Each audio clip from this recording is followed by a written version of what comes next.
हिंद महासागर। जब ये नाम सुनते हैं तो शायद दिमाग में एक विशाल नीले समंदर की तस्वीर आती है, लेकिन वो पुरानी बात हो गई। आज ये दुनिया की सबसे बड़ी ताकतों के बीच चल रहे पावर गेम का सेंटर स्टेज बन चुका है।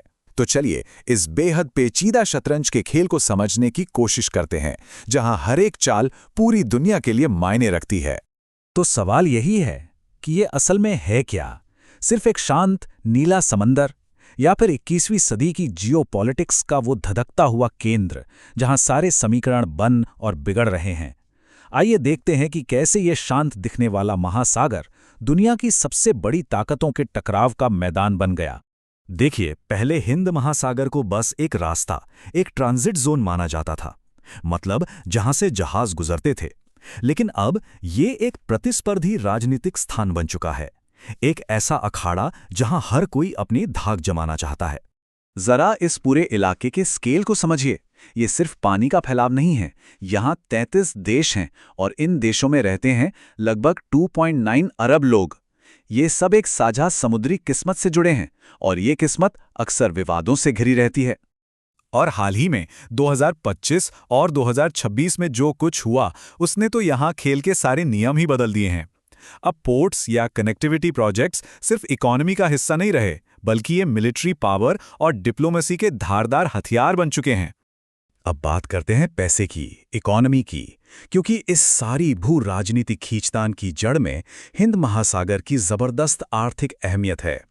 यह सचमुच बिना किसी लाग लपेट के दुनिया की इकोनॉमिक लाइफलाइन है। इन आंकड़ों पर एक नजर डालिए। पूरी दुनिया का 1/3 से ज्यादा बल्क कार्गो और लगभग 2/3 तेल के जहाज इसी महासागर से होकर गुजरते हैं। ये कोई मामूली नंबर नहीं है, ये ग्लोबल एनर्जी सिक्योरिटी की रीढ़ की हड्डी है। और इसी लाइफलाइन की सबसे बड़ी कमजोरी हैं यहाँ के चोक पॉइंट्स। ये सिर्फ तंग समुद्री रास्ते नहीं हैं, नहीं, ये जियोपॉलिटिकल फॉल्ट लाइंस हैं। मतलब ऐसी जगह हैं जहां जरा सी भी गड़बड़ी पूरी दुनिया को हिलाकर रख सकती है। ये 4 नाम याद कर लीजिए: हॉर्मुज, मलक्का, बाबल मंडेब और सुएज कनाल। ये ग्लोबल ट्रेड की धमनियों की तरह हैं।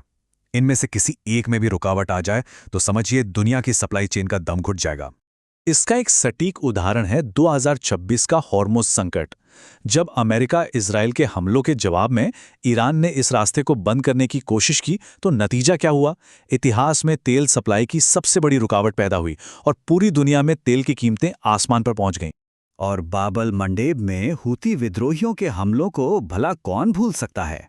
उन हमलों ने जहाज़ों को अफ्रीका का पूरा चक्कर काट कर जाने पर मजबूर कर दिया। सफ़र 10 से 14 दिन लंबा हो गया और शिपिंग का खर्चा कई गुना बढ़ गया।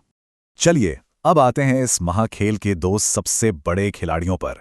हिंद महासागर में आज जो इतना तनाव है, उसकी सबसे बड़ी वजह है भारत और चीन के बीच बढ़ती हुई प्रतिद्वंदिता।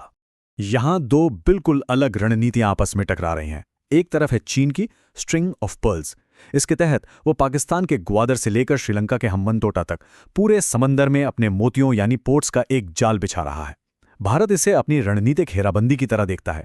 इसके जवाब में भारत ने अपनी नेकलेस ऑफ डायमंड स्ट्रैटेजी अपनाई है। वो खुद को इस इलाके का नेट सिक्योरिटी प्रोवाइडर यानी एक तरह से सुरक्षा का गारंटर बना रहा है।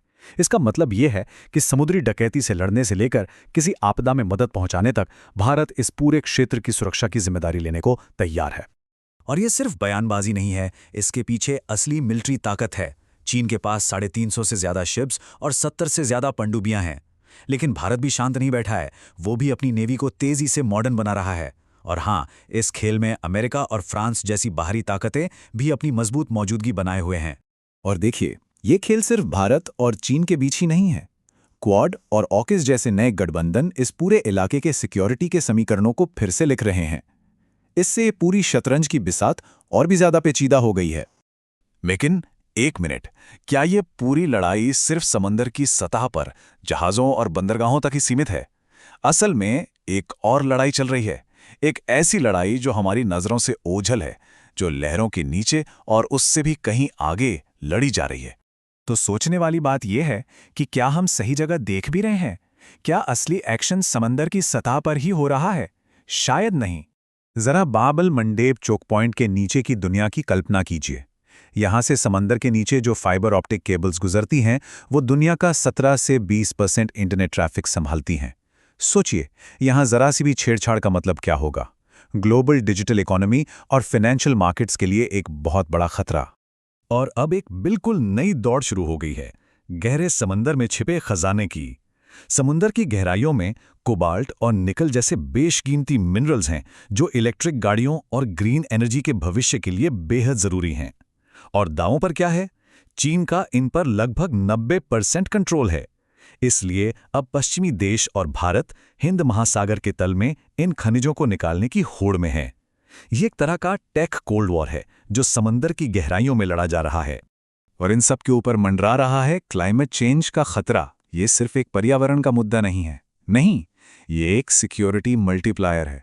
मतलब ये पहले से मौजूद तनाव को और ज्यादा बढ़ा देता है, चाहे वो पानी जैसे संसाधनों के लिए लड़ाई हो या फिर मालदीव जैसे द्वीपीय देशों के अस्तित्व का संकट जो सचमुच डूबने की कगार पर है। तो अब सवाल ये है कि यहाँ से आगे का रास्ता क्या है? हिंद महासागर का भविष्य एक ऐसे चौराहे पर खड़ा है जहां एक रास्ता सीधे टकराव की ओर जाता है और दूसरा सहयोग की ओर। भविष्य के लिए यहाँ दो अलग अलग विजन साफ दिखते हैं।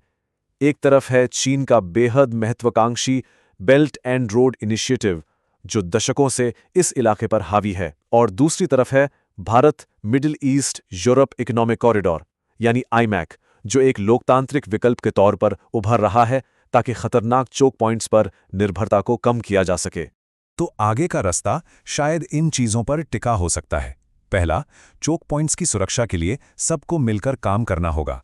दूसरा, आईमेक जैसे वैकल्पिक रास्तों को हकीकत बनाना होगा। तीसरा, गहरे समंदर में खनन के लिए अंतर्राष्ट्रीय नियम बनाने होंगे। और चौथा, भारत की एक रीजनल सिक्योरिटी प्रोवाइडर के तौर पर भूमिका को और मजबूत करना होगा। आखिर में बात इसी पर आकर टिकती है। भविष्य इस पर निर्भर करेगा कि क्या इस इलाके के देश एक जीरो सम गेम से, मतलब किसी की हार में मेरी जीत है वाली सोच से आगे बढ़कर एक ऐसी सहकारी व्यवस्था बना सकते हैं जहां विकास और सुरक्षा दोनों सबके लिए साझा हों। तो अंतिम सवाल यही है कि हिंद महासागर क्या बनेगा? मानवता की साझा विरासत या फिर दुनिया का अगला बड़ा युद्ध क्षेत्र? इसका जवाब तो आने वाला वक्त ही देगा।